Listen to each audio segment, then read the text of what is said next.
time we stopped at ayah number 4, Surah Nisa. Today inshallah ayah number 5. يقول الله سبحانه وتعالى ولا تؤتوا السفهاء أموالكم, and do not give the foolish your wealth.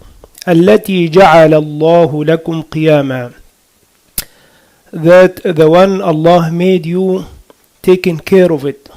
وارزقوهم فيها, and give them, provide for them in it, not from it.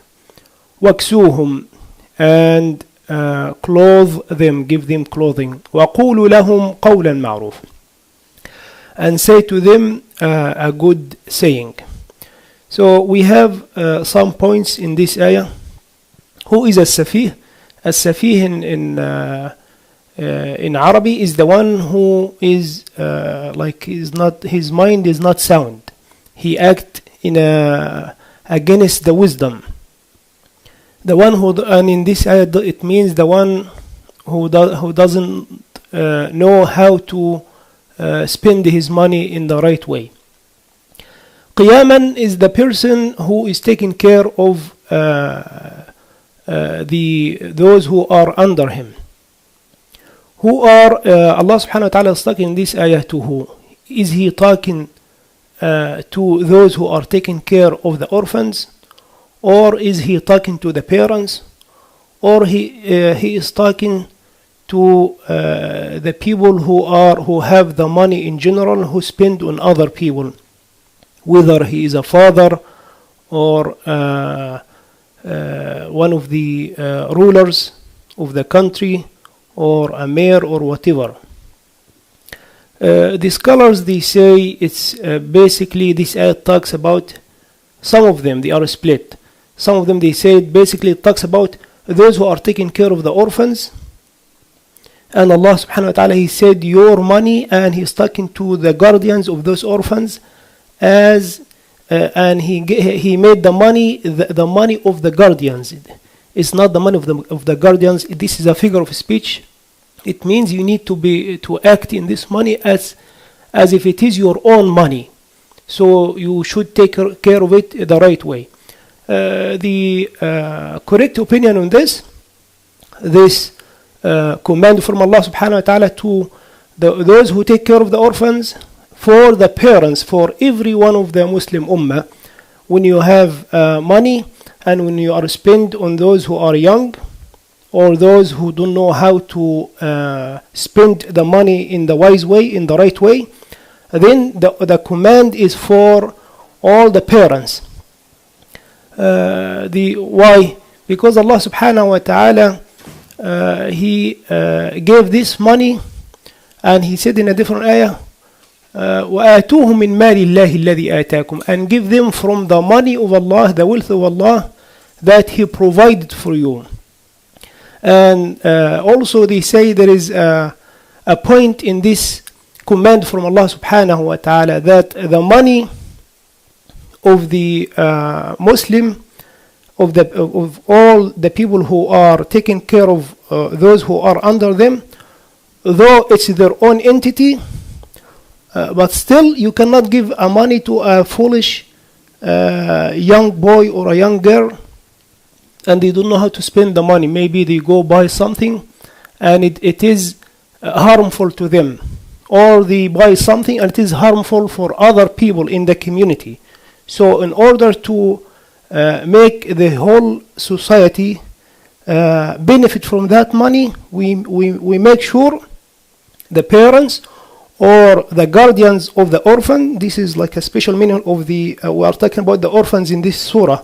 So whether we are talking about the orphans, or to everyone who is in charge of those who are young still, and they don't know how to behave when they have money, then they need to use it the right way, so they do not we do not bring evil to the Muslim society.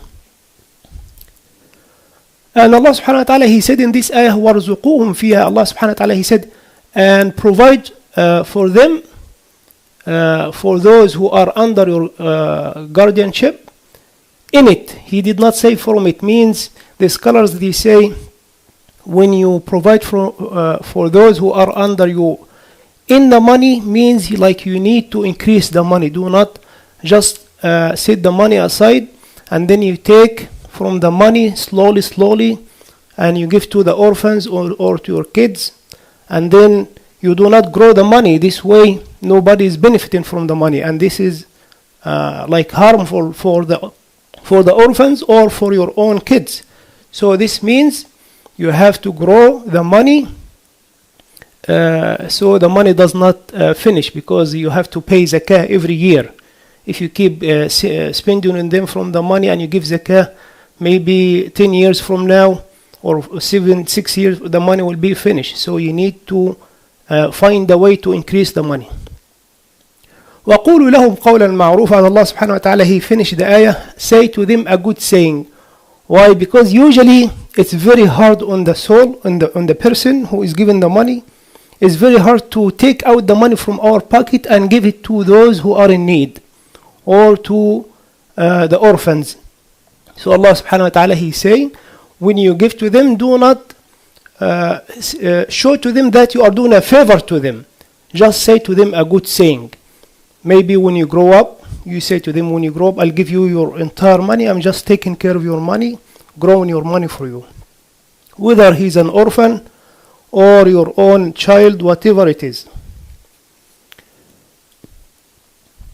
The scholars also, they say that this money, if the person he is so wasteful, like when you give that money, if the person is so wasteful for the money or so stingy with the money, this person, they say, we make hajr. Hajr means you put a hold on this person. You freeze that person from doing anything in his money, because he doesn't know how to behave in his money. In Islam, they say, we put a hold on this person. He cannot do whatever he can in his money, and then we appoint somebody who is wise and spend on that person until he become rational and know how to spend the money the right way.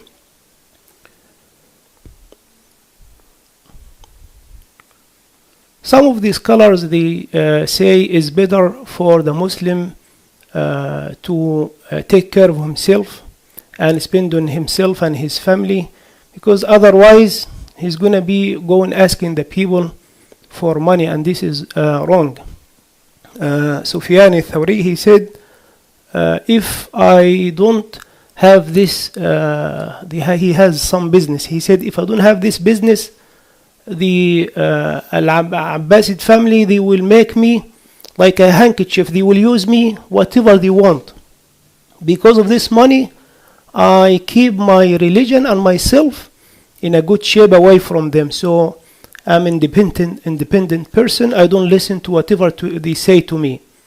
Also the Sahaba, they say it's better to have money and spend on your own self, because there is time when the person he does not have money. The first thing he will eat, he will compromise with his religion. So it's good for the Muslim to have some money to spend on himself and do not be under a humiliation of somebody else. قال رسول الله صلى الله عليه وسلم اليد العليا, the hand that gives, خير من اليد السفلى, is better than the hand that takes. The ayah that comes after this, ayah number 6, وَبِتَلُوا الْيَتَامَى, and test the orphans, حَتَّى إِذَا بَلَغُوا النِّكَاحِ, until when they reach the age of getting married.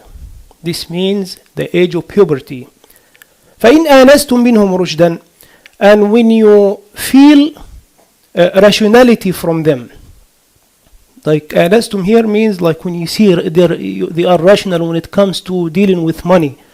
Sayyidina Musa, he said in the Qur'an, قال لأهلهم كثوا إني آنست نارا, he said to his wife, wait here, I am looking, I can see fire right there. إني آنست نارا. So آنست here means you see that person and you feel them. Those orphans, they are doing good with their money. فادفعوا إليهم أموالهم, then pay for them their money. وَلَا تَأْكُلُوهَا, and do not eat. Do not eat that money. إِسْرَافًا, when you are taking care of them, then you waste. Like if you need to spend 10 on them, then you spend 10 on them, and then you take another 10 in some nonsense purchases. This is doesn't Allah subhanahu wa ta'ala, He said, do not waste the money of the orphans. وَبِدَارًا, or you are rushing to use their money to you, and you say you have an excuse, oh, we were spending on you. وَبِدَارًا means like you are rushing, so you consume all the money while they are under your guardianship until they come to the age of rationality. You say to them, oh, there is no money left for you. وَبِدَارًا أَن يَكْبَرُوا, so when they get old, they don't find any money. وَمَنْ كَانَ غَنِيًّا فَلْيَسْتَعْفِفْ, and whoever of you is taking care of the orphans and he is rich, then he should prevent from taking their money, himself from taking the money of the orphans. وَمَنْ كَانَ فَقِيرًا, and whoever is poor of you, فَلْيَأْكُلْ بِالْمَعْرُوفِ, and if the guardian is taking care of the orphans, he is poor, then he can eat with the person, with the orphan, from the money of the orphan in a moderate way, not in a wasteful way or nonsense way. فَلْيَأْكُلْ بِالْمَعْرُوفِ فَإِذَا دَفَعْتُمْ إِلَيْهِمْ أَمْوَالَهُم, when you pay off their wealth to them, فَأَشْهِدُوا عَلَيْهِمْ, then have witnesses over them. وَكَفَى بِاللَّهِ حَسِيبًا, and Allah subhanahu wa ta'ala is the best one who is counting. Alaykum assalam wa rahmatullah. He is counting what you are doing. So it means Allah subhanahu wa ta'ala, like He's already watchful over you when you are doing all this guardianship over the orphans. So we have some points, around 5 points in this ayah. The first order from Allah subhanahu wa ta'ala, He said, وَابْتَلُوا الْيَتَامَى, means make a test for the orphans. So you cannot, the person who is taking care of the orphans, he cannot just, once they become the age of puberty, he just give them their money. No, this is wrong, Islamically wrong, and he will be responsible for it if he wastes his money. Allah subhanahu wa ta'ala, He said, when you feel that they are rational, when you feel they are rational. All the scholars agreed, except Abu Hanifa. He said at the age of 25, no matter what, he is rational or not, because this is the age he become a grandfather, and if he doesn't become rational when it's the time becoming a grandfather, like you can get married at the age of 12, and then you have another kid, and this kid can have another kid, so like 12 and 12, this is 24, and then by the age of 25, maybe your own kid also have another kid, then you become a grandfather. He said after the time to be a grandfather, there is no point if this person will be rational, if he did not become rational by this time. But this is against what all the scholars, all the madhabs, all the scholars, they say, that you cannot pay the money for the person who is foolish, who doesn't know what to do with the money, he uses it in a wasteful way, or very stingy with it, until he reach to the age of rationality. There is two ages in Islam. Age of puberty, which is, we know the age of puberty, and the age of rationality. The age of rationality, has no limit. It can be when he's 15, it can be when he's 18, it can be when he is 90 years old. Like I'm saying to you the extreme, but this is the scholars, they say, even if he becomes an old person and he doesn't know how to act, then we still keep his money. So this test is a must. And then Allah subhanahu wa ta'ala, He asked the guardians not to be greedy when it comes to the money of the orphans, of those young ones. He said, do not waste their money or consume it before they become old enough or rational enough, and then you consume their money. Allah subhanahu wa ta'ala, He made it clear in this ayah to take care of the rights of the orphan. But Allah subhanahu wa ta'ala also he said if the person who is taking care of the orphans is rich, he should not take any benefit. But if he is poor, then he can take he can share this money with the orphan. Why? Because he is maybe he's using all his time to take care of this money, and then he's gonna be wasting himself and his own kids too. So he can take. He also needs some kind of fair, some kind of compensation for whatever he's saying, and this is makes sense. Somebody came to the Prophet ﷺ and he said, جاء رجل النبي صلى الله عليه وسلم فقال إني فقير, I'm poor رسول الله, ليس لي شيء, I don't have any money, ولي يتيم, and I have an orphan. فقال له النبي صلى الله عليه وسلم, the Prophet صلى الله عليه وسلم, he said, كل من مال يتيمك, eat from the wealth of your orphan person, غير مسرف, and you are not wasting his money, ولا مبادر, and you are not rushing before he become old, you are not rushing using his money before he become old enough or rational enough, ولا متأثل, or you are not collecting some of on the side from his own money. And also the scholars, they say the person who is taking care of the orphans, whenever he give his money, the majority of the scholars, they say that he need to have 2 witnesses. If he does not do, and then the orphan, he said, he come back and he say, I did not get my money from the person who is taking care of me, then we believe the orphan, because he does not have you don't have witnesses. Allah subhanahu wa ta'ala, he said, وَأَشْهِدُوا عَلَيْهِمْ, this is a command from Allah subhanahu wa ta'ala. Some scholars, they say it's just not wajib, but we go with the majority of the scholars what they say. Ayah. So, Allahumma salli ala Sayyidina Muhammad. There is a big difference between Imam Abu Hanifa and the majority of the scholars again, and the 2 main scholars of the Hanafi madhab, they go with the rest of the majority of the scholars who on this point. Ayah number 7, يقول الله سبحانه وتعالى للرجال نصيب مما ترك الوالدان والأقربون. For the men, they have a share from whatever the 2 parents leave. والأقربون, and his relatives. وللنساء, and for the women, نصيب, because in Jahiliyyah they used not to give the women a share of the wealth, of the inheritance. Then Allah subhanahu wa ta'ala, this is the first time Allah subhanahu wa ta'ala talk about this. Allah subhanahu wa ta'ala talk about this in general way, and then later on the ayat that gives every person his share will come later on.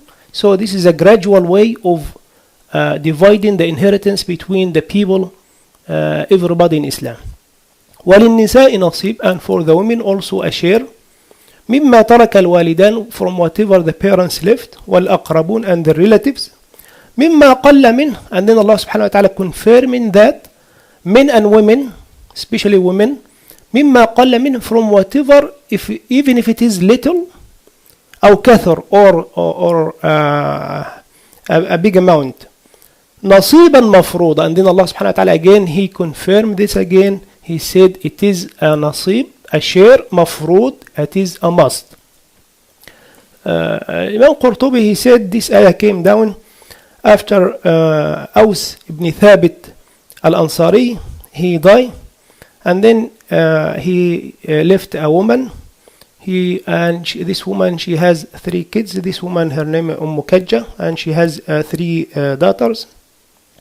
Then 2 people from the 2 brothers of this person, they come and take the whole money, and then this lady, she went to and she complained to the Prophet ﷺ. The Prophet ﷺ, he does not have an answer until this ayah came down, and then he told them to give their share, the ladies, the women, their share. And this was the first time this incident happened in Islam.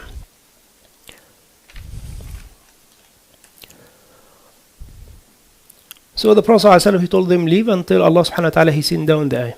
The scholars, they say in this ayah, Allah subhanahu wa ta'ala mentioned that the reason for the people to get to inherit each other is really to become, you are related to the other people, the kinship, when you are related to them.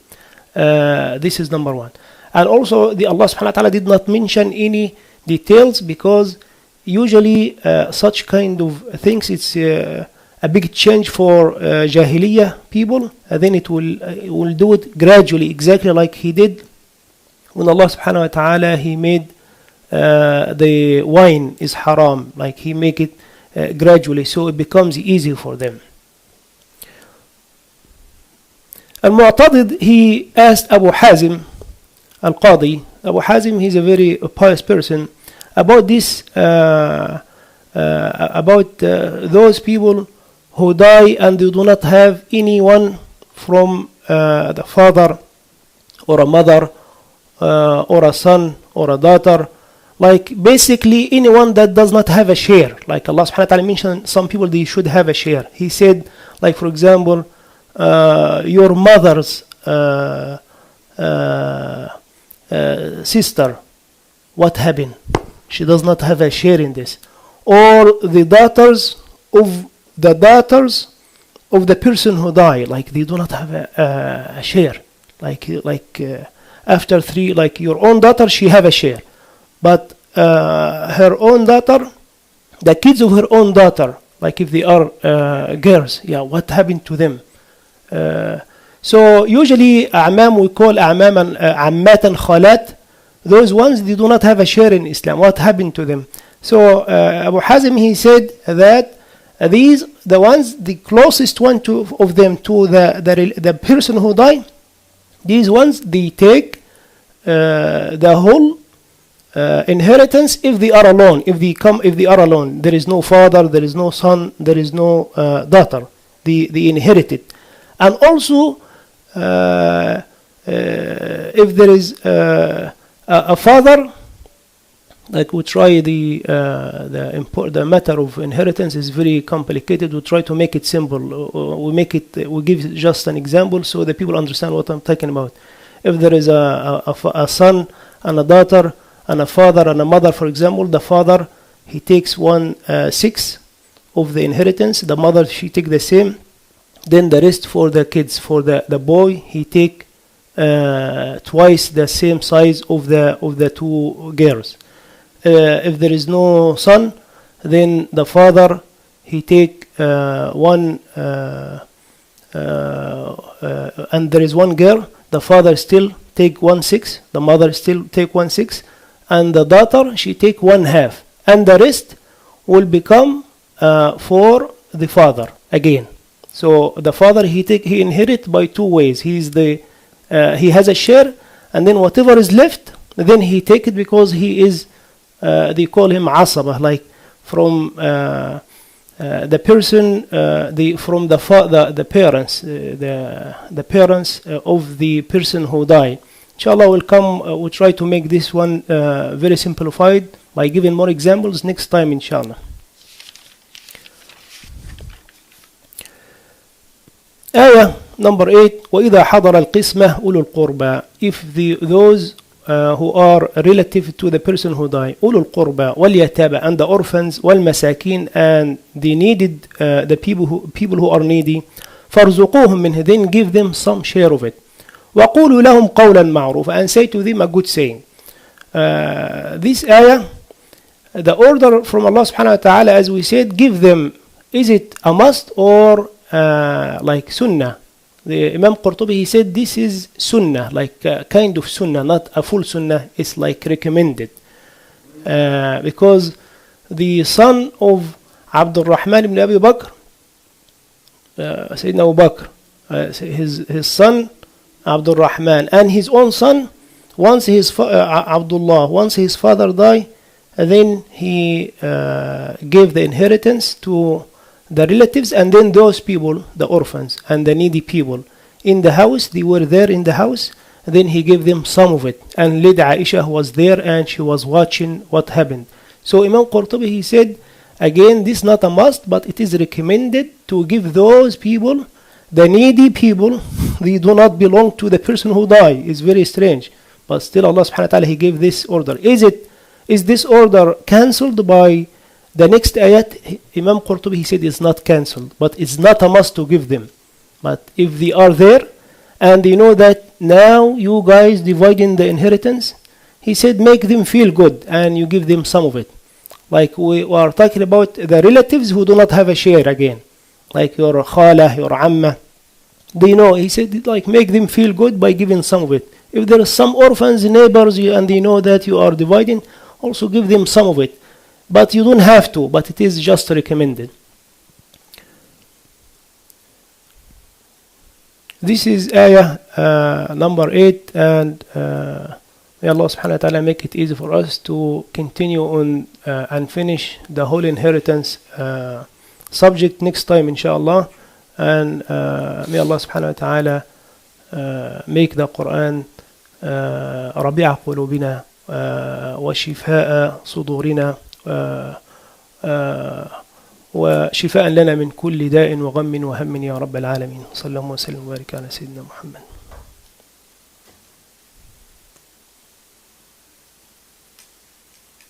Does it vary in the Hanafi madhab, the other ways, inheritance? Inheritance, It is the same. basically we divide the inheritance in most of the Muslim world, like you can say 95%.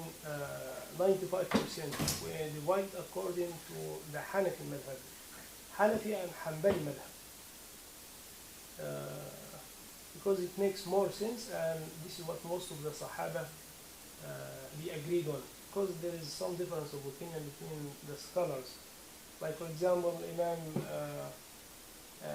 the grandfather, he take the same share like the father in the Hanafi madhab. Yes. And this is, some scholars they say this.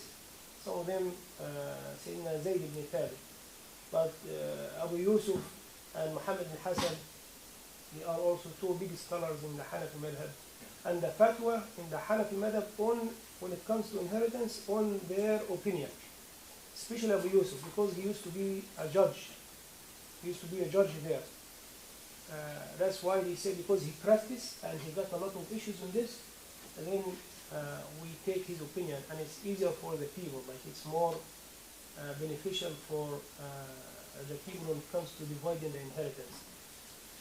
So Hanafi, Hanbali, and then the later scholars of the Maliki and Shafi'i, now they agree with the Hanafi when it comes, for example, for the one point, because it's very complicated, when it comes to like Khala al-Amma. They say, the first ones of the other madhabs, they say, we give this to the public treasury if it's running and the ruler is just. The Hanafis, the Hanbalis, and the later scholars of the Shafi'i and the Maliki on the same point, they say no, right away we give it to the Khala al-Amma right away. Like the rest of the money, the inheritance, we give it right away to the Khala al-Amma and to the girls of the girls of the person who died, right away. When it comes to Jad, they have a different. Should we give the Jad, the grandfather, the same like the father, or we make him have 1/6 or 1/3, or we divide the inheritance between him and the brothers and sisters. So most of the scholars, again, when it comes to Jad, we do not treat the grandfather exactly like the father. We treat the father because he's the direct one who got the kids, so we give him his share exactly.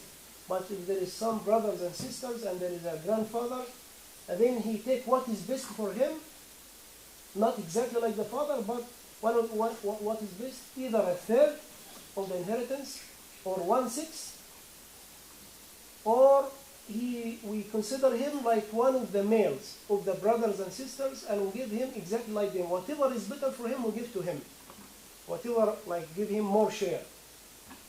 So It's this, a is little, upon, yeah, this is upon the death of the of the parent, deceased, basically. yes, of the But deceased. in the lifetime, if they were to distribute equally between the sons and the daughter, In make it the better distributed. lifetime, there is no inheritance.